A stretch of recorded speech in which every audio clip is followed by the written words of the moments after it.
Assalamualaikum warahmatullahi wabarakatuh. Sekarang kita berada pada pertemuan ke-13. Oke, pertemuan 13 untuk materinya berjudul analisis regresi linear terapan. Jika sebelumnya kita mempelajari regresi linear sederhana, sekarang kita mempelajari regresi linear berganda ya. Perbedaannya apa? Perbedaannya kalau sebelumnya kita mempelajari hanya satu variabel bebas atau x-nya hanya satu, sekarang kita mencoba untuk variabel bebasnya yang lebih dari satu. Ya, bisa dua, bisa tiga, bisa 10, bahkan bisa 100 dan lebih ya. Itu perbedaannya. Kemudian modelnya, sekarang kalau kemarin kan hanya sampai di bagian ini ya. Bagian ini, misalkan kita tampilan ini. Kalau sebelumnya kita hanya model yang sampai sini saja kan. Ya, X-nya hanya satu. Sekarang kita coba yang X-nya lebih dari satu. Bisa beta 1 X1, kemudian ditambah nanti beta 2 X2, kemudian seterusnya hingga beta N XN. Ya. Ditambah ini error, galat. Ini ada galat di sini. Harusnya ini ada juga I-nya di sini. Kemudian nanti ada di sini harusnya ada I-nya juga. Oke. Kemudian di sini ada I. Oke, sampai di sini. Sedangkan ini nanti yang bergerak dari J ya. Ada IJ, karena ini J. J-nya bergerak dari satu sampai N nanti ya. Ini ada IJ juga. Harusnya seperti itu. Kalau model. Oke, selanjutnya kita lihat modelnya yang sama. Misalkan ini ya. Kalau kita batasi variabel X-nya hanya 2 misalkan. Jadi penulisannya seperti ini. Ada beta 0, kemudian ditambah beta 1 X1, ditambah beta 2 X2, tambah error atau galatnya di sini. Ya. Ini jangan lupa kalau penulisan model harus ada errornya. Ini juga jangan lupa karena IJ, karena J-nya bergerak dari 1 sampai ini sampai 2 ya. Ini ada X, baris ke I, kemudian ada sini ada I juga. Oke. Ini kalau misalkan 2. Kalau 3 bagaimana? Berarti ditambahkan beta 2 XI 3 itu ya. Ini untuk sama saja sebenarnya terkait dengan ini. Hanya saja ini bukan model tapi persamaan karena tidak ada error ya. Karena tidak ada error berarti di sini persamaan sebenarnya. Persamaan PRS ya. Nanti kalian ini sendiri, ini singkatan saja. Untuk persamaan dua variabel ini bisa seperti ini. Ditambahkan yang tadi mirip, hilangkan saja errornya dari model. Kemudian untuk menduga beta 0, beta 1 dan beta 2-nya itu menggunakan OLS juga, ordinary least square. Memang tekniknya hampir mirip tapi ini jauh lebih rumit dibandingkan yang satu variabel X. Kemudian dari teori-teori yang ada nantinya, rumus-rumus yang diturunkan itu menghasilkan rumus beta satunya seperti ini. Untuk mencari beta satunya, ini cukup dipelajari saja, tapi nanti akan ada rumus umum ya.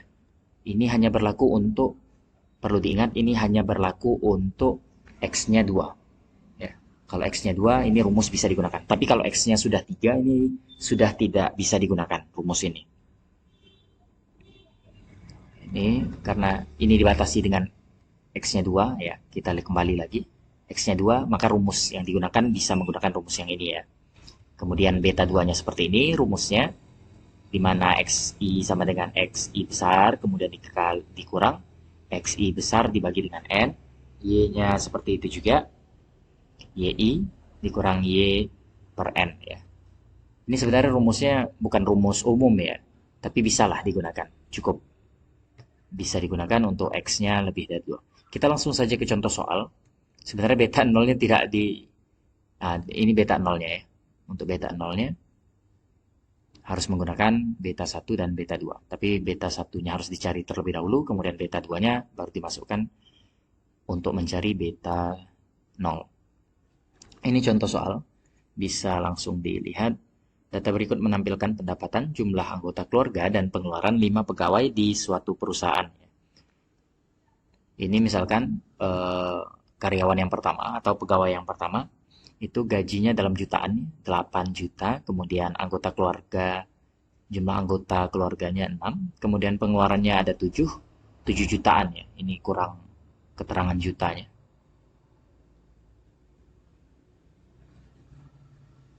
Juta.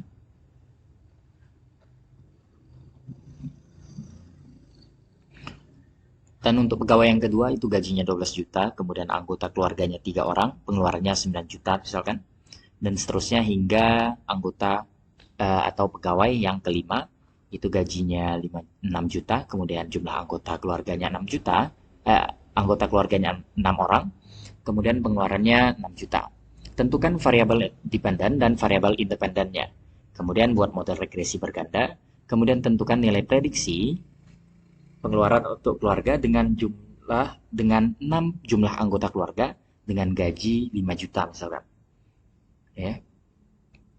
Pada kasus ini sebenarnya terlihat sebenarnya dari poin C, nilai prediksi pengeluaran ya.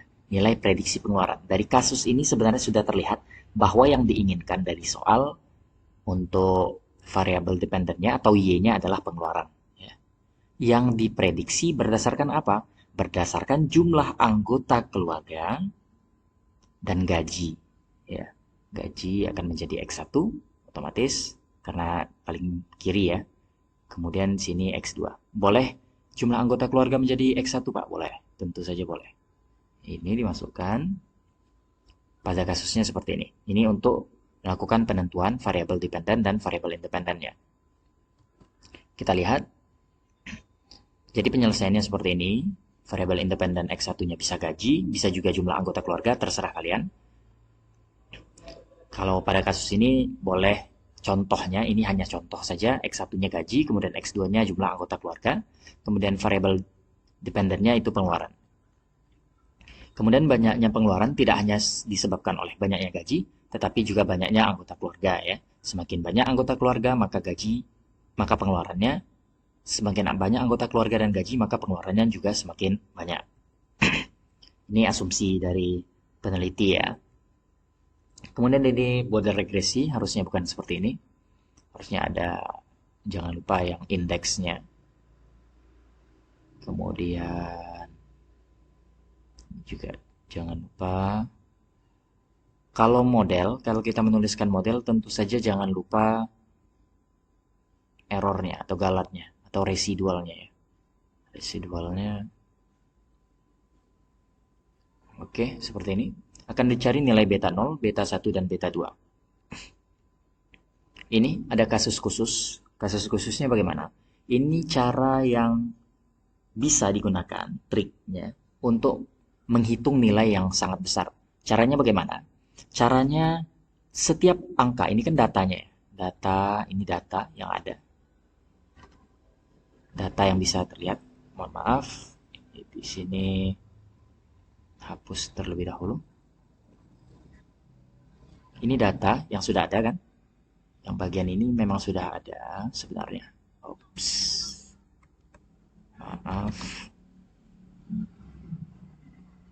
Terlewat ya. Terlewat. Ini. Kita lihat data yang ini.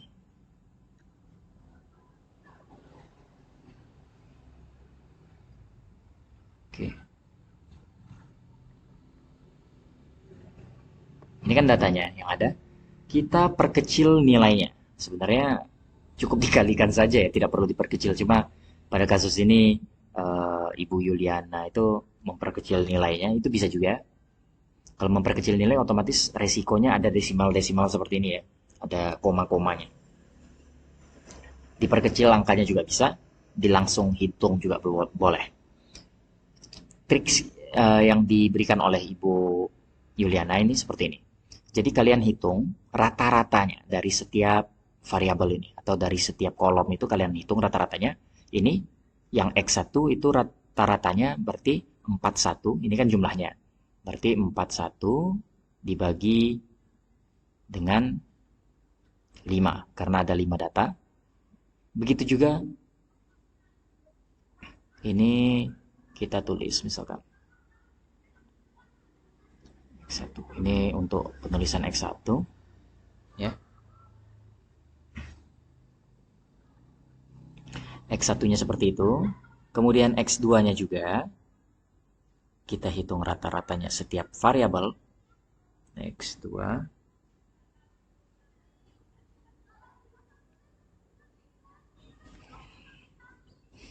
ini kita hitung dulu, ini sekitar 8,2 ya nilainya, 8,2. Begitu juga nanti dihitung X2 berarti 20,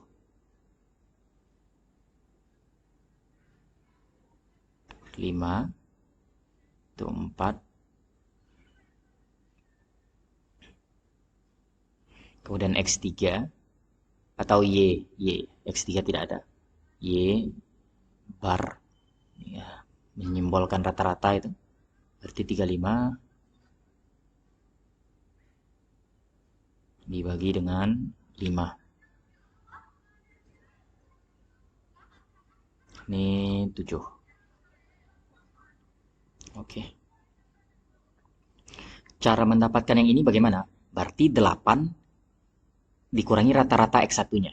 Ya, ini kan nilai 8 dikurangi 8,2. Berarti dapatnya negatif 0,2 ya. 12 dikurangi 8,2 hasilnya 3,8. Begitu juga seterusnya sampai baris kelima, 6 dikurang 8,2 hasilnya negatif 2,2. Oke. Untuk X2 bagaimana? X2 sama saja. Berarti X2-nya kan untuk baris pertama 6. 6 dikurangi rata-rata X2-nya berapa? X2-nya rata-ratanya 4. Berarti 6 kurang 4 hasilnya 2. 3 dikurang 4 hasilnya negatif 1. Sampai 6 dikurang 4 itu hasilnya 2. Begitu juga untuk Y, nilai Y yang ini, yang terakhir. Didapatkan dari mana? Rata-ratanya kan 7 yang Y. Berarti 7 kurang 7 hasilnya 0. 9 kurang 7 hasilnya 2. Sampai 6 kurang 7 hasilnya negatif 1. Begitu ya sistematika penulisannya. Kenapa ini bisa muncul? Kemudian kita lihat perkalian. Ya, perkalian antara ini disesuaikan dengan rumus ya, mirip yang korelasi kemarin dan regresinya. Kenapa ini muncul? Kenapa ini muncul? Ini itu karena rumusnya, karena permintaan dari rumus untuk memunculkan tambahan kolom-kolom ini. Ini kan didapat dari yang slide sebelumnya, dari data yang kemudian dikurangi dengan, misalkan, kita coba hapus. Ini kan dari data yang sudah dikurangi dengan rata-ratanya ya. Ini yang slide sebelumnya. Ini perkalian ini didapatkan dari rumus untuk mencari beta 0, beta 1, dan beta 2. Sehingga dimasukkan ke rumus yang seperti ini, dimasukkan saja, disesuaikan dengan tabel yang ada, diperoleh nanti beta 2-nya 0,1558 atau 0,1558, kemudian beta 1-nya 0,6363 ya. Kemudian beta 0-nya diperoleh 1,15914. Kemudian karena kita sudah peroleh beta 0, beta 1, beta 2, jadi tinggal dimasukkan, diganti saja nilainya, beta 0-nya berapa, beta 2-nya berapa, kemudian beta 3-nya beta 0 berapa, beta 1 berapa, beta 2-nya berapa. Kemudian kalau untuk diinterpretasikan, tentu saja Y-nya kita ganti pengeluaran sesuai dengan yang awal tadi, yang A, jawaban yang A. Kemudian X1-nya diganti menjadi gaji, seperti ini. Kemudian X2-nya jumlah anggota keluarga. Kemudian kita bisa tentukan nilai prediksi pengeluaran untuk gaji 5 juta dengan anggota 4 keluarga, ya tinggal diganti. X1-nya berarti 5, kemudian X2-nya anggotanya 4, ganti 4. Berarti ini ditambahkan jutaan, artinya untuk gaji sebesar 5 juta, maka diprediksi pengeluarannya sebesar 4.963.000 1840. Kemudian selanjutnya kita melakukan pengujian model regresi. Karena dia menggunakan model untuk melihat kebaikan model itu, ada pengujian-pengujian yang bisa digunakan, baik itu uji T, nanti ada uji F, kemudian ada uji asumsi linear, klasik. Nah, ada banyak uji ya. Nanti kita akan bahas satu persatu secara singkat saja, karena ini merupakan pengantar dari materi perkuliahan ekonometrika nantinya. Uji F digunakan untuk menguji seberapa baik model regresi dalam memprediksi data dan menguji pengaruh semua variabel independen terhadap variabel independennya. Maaf, ini salah. Menguji semua variabel independen terhadap variabel dependen. Ini salah. Variabel dependen, atau pengaruh semua variabel X terhadap variabel Y. Ya, Y itu dependen. Mungkin ibunya agak keliru sedikit. Yang ini X ya, yang independen. Oke, langkah-langkah pengujiannya hampir mirip dengan pengujian korelasi yang sebelumnya. Tentukan H0, tentukan H1, atau tentukan hipotesisnya ya kalau secara umum. Kemudian tentukan tingkat signifikansinya, boleh 1%, boleh 5%, boleh 10%, itu tergantung peneliti. Kemudian statistik uji yang digunakan adalah uji F. Kemudian kriteria pengujiannya, H0 ditolak jika F hitung lebih besar dari FA tabel. Kemudian H0 diterima, bukan diterima, tidak belum ada bukti untuk menolak H0 ya. Jika F hitung lebih kecil dari F tabel. Kemudian akan ada kesimpulan. Ini rumus F hitungnya. Ini yang R kuadrat atau korelasinya dipangkatkan 2, kemudian dibagi dengan K dikurangi 1. K ini jumlah variabel, jumlah X yang ada. Kalau misalkan tadi contohnya X-nya ada 2, X1 dan X2, berarti K-nya 2 ya. 2 dikurangi 1, ya itu. Kemudian, oh ini bukan K yang berapa X-nya ya. Ini jumlah beta 0-nya, jumlah betanya. Beta 0, beta 1, dan beta 2. Kalau X-nya ada 2, otomatis betanya ada 3, atau B-nya ada 3, B0, B1, dan B2. Jadi K-nya adalah 3. Kemudian dibagi dengan 1 dikurangi R pangkat 2. Ya, korelasinya dipangkatkan 2, kemudian dibagi dengan N dikurangi dengan K. Ya. N itu jumlah ininya, jumlah sampel yang ada. Kemudian dikurangi dengan K. Nanti K-nya itu yang beta 0, beta 1, beta 2, atau 3. Kalau X-nya ada 2, otomatis K-nya ada 3. Ini tidak dijelaskan sebenarnya. Sayang sekali materinya. K itu apa? Kemudian rumus T tabel tidak ditampilkan juga, ya sudah. Mungkin beliau masih ini khilaf. Ini kemudian pengujian uji T. Kebetulan untuk uji F tidak dihitung sama beliau, ya sudah, tidak apa-apa. Kita pengujian model regresi, uji T digunakan untuk menguji pengaruh variabel independen terhadap variabel dependen secara individu, bukan independen ya. Dependen, atau ini Y. Ini Y-nya. Kemudian ini X ya. Ini X.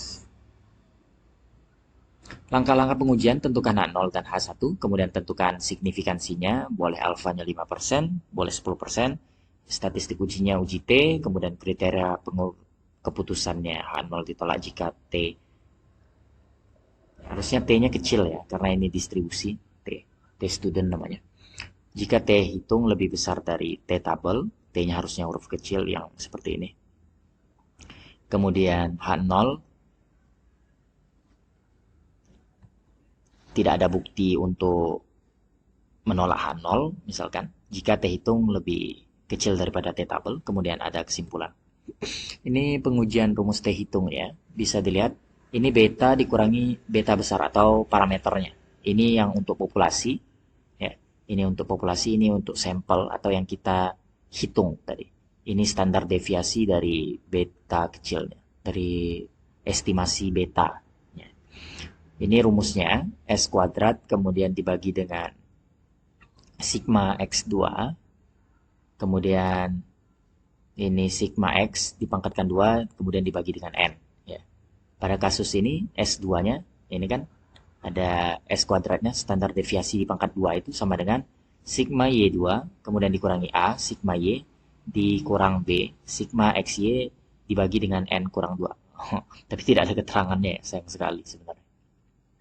Ya sudah, kita lanjut saja. Ini untuk T-table, kemudian evaluasi hasil regresi, penilaian seberapa baik atau goodness of fit.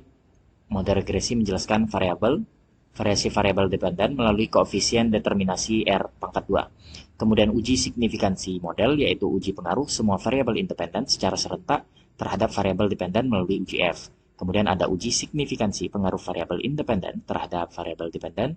Kemudian ada uji asumsi regresi linear klasik atau ordinary least square. Ini asumsi klasik regresi yang bisa diujikan nanti di modelnya. Nanti akan kita cobakan di ekonometrika, ada normalitas, homogenitas varians, ada tidak adanya autokorelasi, kemudian tidak adanya multikolinearitas, kemudian linearitasnya juga diujikan. Kalau uji normalitas itu asumsi residual berdistribusi normal, sehingga uji normalitas dilakukan pada residual model regresinya. Kemudian homogenitas variansnya, asumsi residualnya atau galapnya yang tadi, atau errornya itu dari model memiliki varians yang konstan, itu yang kita inginkan. Kemudian autokorelasi, tidak ada autokorelasinya, gejala di mana residual pada pengamatan ke I yang memiliki korelasi dengan pengamatan ke K. Kemudian tidak ada multikolinearitasnya, asumsi yang menunjukkan adanya hubungan linear. Kalau X terhadap Y itu diharapkan memang ada hubungan, ya, ada korelasi. Tapi kalau antara X1 dengan X2, X1 dengan X3, X2 dengan X4 misalkan, seperti itu diharapkan memang tidak ada hubungan. Ya. Yang diharapkan adalah hubungan X terhadap Y, bukan hubungan X terhadap X. Kemudian linearitas, asumsi linearitas merupakan asumsi yang menunjukkan bahwa model regresi yang digunakan merupakan model linear. Tentu saja kita punya model-model lain, bisa kuadratik, bisa siklit, bisa kubik, dan seterusnya. Untuk kesimpulan sudah jelas, regresi linear berganda menggunakan X yang lebih dari 1, kemudian uji F digunakan untuk mengetahui seberapa baik pengaruh variabel X secara keseluruhan terhadap Y, kemudian uji T untuk melihat pengaruh antara masing-masing X, misalkan X1 terhadap Y, X2 terhadap Y, X3 terhadap Y, seperti itu.